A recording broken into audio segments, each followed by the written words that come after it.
This Hunter Arc build confuses everything. You're going to be running around in endgame PvE just dominating with this newly updated Arc build. Now last season we had the elemental wells to benefit from, which would increase our melee DPS, but today we won't have those. So we'll be using the new Lightfall Buildcrafting 2.0 system to make this build as powerful as we possibly can. So we're going to go invisible on every melee kill while getting health back. We're going to be able to jolt enemies, blind them, and we're also going to become amplified with a bunch of other effects, which will make this build insane. Now with the changes to champion stunning effects, we'll be able to stun all 3 champion types with this build while benefiting from multiple effects. Now I've used this build in this Master Lost sector while I'm 20 under the recommended power level, so the only thing harder than this is a Grandmaster Nightfall, and this build just works nicely. Now bear in mind that being in Legend and Master activities while capped 15 and 20 under, your melee isn't always going to insta-kill adds, even with max DPS stacks for that melee ability. So to counter that, we'll be making use of a specific Arc Fragment, which is going to jolt those targets to blind them infinitely, which means you can just sit there and punch them ads in the face like the god you are. So guys, if you like this one, then be sure to leave a rating, subscribe so you don't miss out on future builds, and now let's go punch some ads.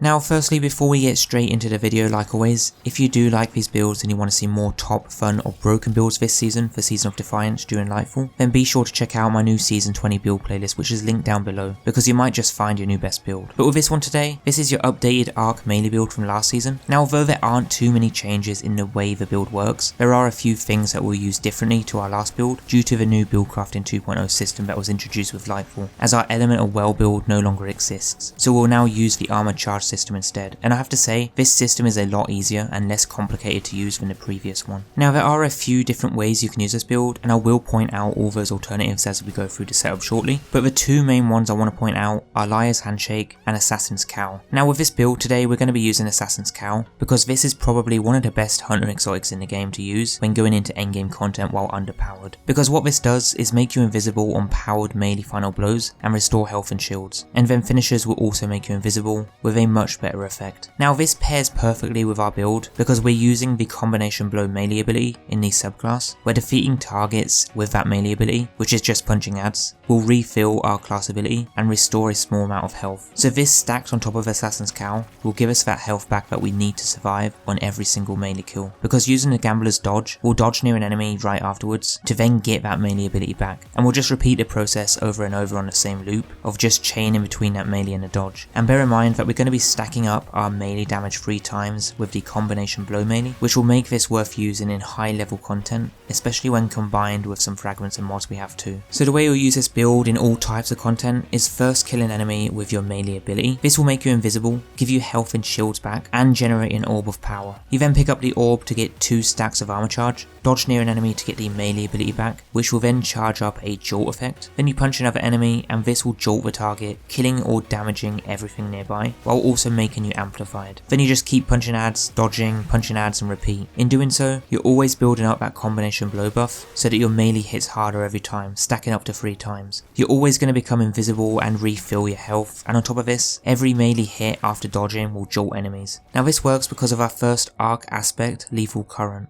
After dodging, your next melee attack jolts a target and creates a damaging aftershock. Then damaging a jolted target with melee attacks also blinds them. So jolting overloads will stun them, which means we have overloads covered with our infinite melee abilities, and jolting an unstoppable and then punching them will stun them as it also blinds them. So that means we have unstoppables covered too. Then we'll just deal with the barriers using anti-barrier weapons, whether that's an arbalist or an anti-barrier pulse rifle or something. Now the second aspect we're using is flow state, because killing a jolted target will make us amplified, which just means we'll become more resilient when dodging, and our reload speed is increased, and we can just move around faster in general, which is what we want as a melee build. Now if you're not using Assassin's Cowl, then your alternative option is Liar's Handshake, because using your arc melee ability or being hit by a melee attack will allow you to follow up with an extremely powerful melee counterpunch that will heal you. Now I'm not a fan of this because in endgame PvE, you're most likely going to die before you can even 1. Get enough stacks on combination blow, and 2. Be able to hit an enemy or be hit without being killed instantly. instantly. Don't get me wrong, it's an amazing exotic to use and can deal a stupid amount of damage. You could probably even melt champions quickly with it, but at the same time, you gotta be realistic with survivability. This is probably gonna get you killed more than you can actually get kills, whereas Assassin's Cowl, you'll be able to freely run around because you're invisible on every kill or finisher. And by that time you've killed an ad, the surrounded ads won't even realise, as you'll then be invisible again. So Assassin's Cowl just works perfectly with this build, which is why we're using that. But hey, if Liar's Handshake works for you, then sure, go for it. Now just going back to the subclass real quick, I'm using the Gathering Storm super ability, which is still a really good option to use. I mean, it's either that or the Arc Staff, so slot that one on because this will also jolt targets, which means you can freely use your super on overloads and unstoppables to kill them. But for the fragments, I'm using Spark of Resistance so that we take less damage when surrounded by enemies, which is going to be almost all the time since we're a melee build. Then we have Spark of Instinct. Pretty sure this is the new Arc fragment from this season, so this will emit a burst of arc energy that jolts targets when we go critical. So if you have an overload chasing you or almost kills you,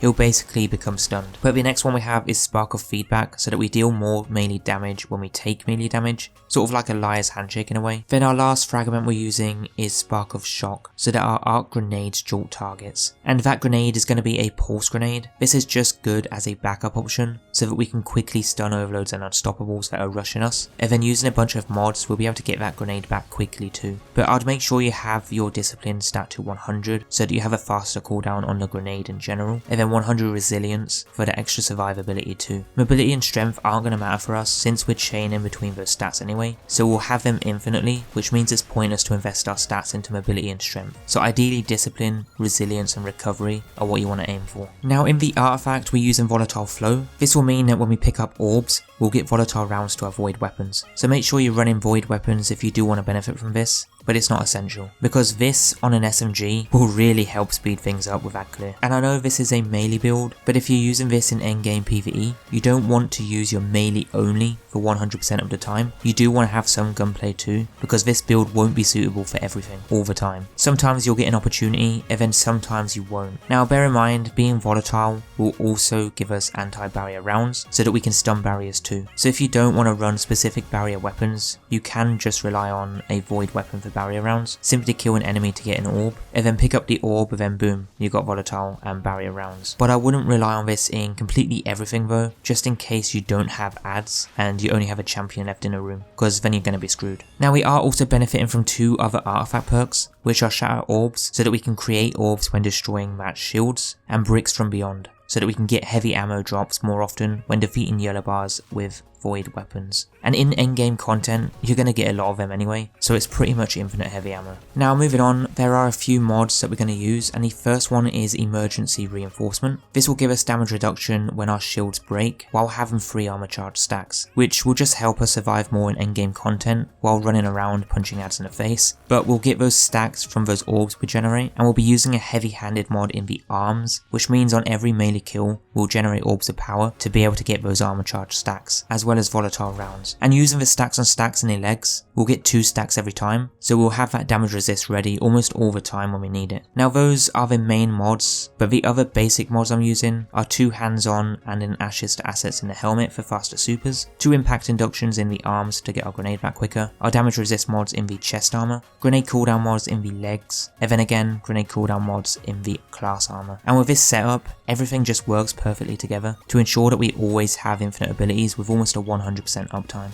This here is the artifact setup for season 20 if you want to directly copy it. And then this is the mod screen, but again I will have a dim link down below for you too. Now would I take this into Grandmaster Nightfalls? Probably not, because killing ads with the melee ability just isn't realistic, as they have way too much health. So I'd stick to using this in content at or below Master, but even in Master you're still going to struggle. This is more of a fun build rather than a must use build for endgame content, but it still does a really good job anyway, as long as you play it right and play it the way it should be used. But guys, I hope you found this one useful. If you did, then be sure to leave a rating and check out my new season 20 build playlist down below for some of the best builds right now Lightfall has to offer. But for now guys, have a good one, give this one a try, and I'll see you guys very soon for the next build. Peace out guys.